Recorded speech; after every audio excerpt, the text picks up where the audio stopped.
सोने की कीमत रिकॉर्ड सतह पर पहुंच गई, लेकिन क्या अब भी ये खरीदना चाहिए?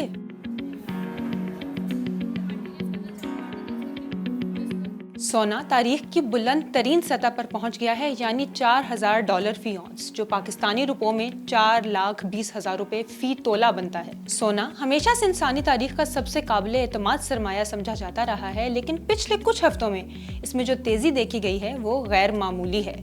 माहिरीन इसकी 5 बड़ी वजूहात बयान करते हैं। नंबर 1, ट्रंप के टैरिफ। जब डोनाल्ड ट्रंप ने मुख्तलिफ ममालिक पर भारी टैरिफ आयद किए तो इससे दुनिया भर में आलमी तिजारत के मुस्तकबिल पर गैर यकीनी के बादल छा गए। नंबर 2, अमरीकी डॉलर की कमजोरी। जब डॉलर कमजोर होता है तो आलमी सरमायाकार सोना खरीदते हैं, क्योंकि ये आलमी करेंसी का मुतबादिल समझा जाता है। नंबर 3, चीन, तुर्की और दीगर ममालिक के मरकजी बैंकों की खरीदारी।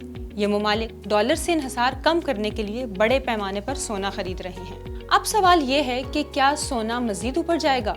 ब्लूमबर्ग और जीपी मॉर्गन दोनों का कहना है कि सोना अगले चंद महीनों में मजीद ऊपर जा सकता है। अलबत्ता बैंक ऑफ अमेरिका ने खबरदार किया है कि मार्केट किसी भी वक्त वापस अपनी जगह पर आ सकती है। क्या आपको सोना खरीदना चाहिए?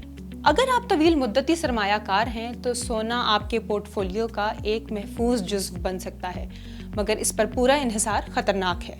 माहिरीन कहते हैं कि अपने कुल सरमाए का 5 से 15% सोने में रखना मुनासिब है। सोना कहाँ से खरीदा जा सकता है? इसके 3 तरीके हैं। नंबर 1, सिक्कों, जेवर या ईंटों की शक्ल में खरीदा जाए।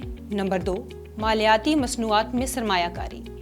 इसमें आप सोने के फ्यूचर्स खरीदते और बेचते हैं। ये वो मुआहिदे होते हैं जिनमें एक तयशुदा कीमत पर मुस्तकबिल की तारीख में सोना खरीदने या फरोख्त करने का वादा किया जाता है। Number 3, exchange trade funds. ये ऐसे मालियाती फंड्स होते हैं जो सोने की कीमत को फॉलो करते हैं। याद रखें, सोना मुनाफा नहीं देता, सिर्फ तहफ़्फ़ुज़ देता है। और जब दुनिया में गैर यकीनी का अंधेरा छाया हो तो सोना चमकता है, लेकिन ये भी याद रखें कि हर चमकने वाली चीज़ सोना नहीं होती, इसलिए एहतियात ज़रूरी है।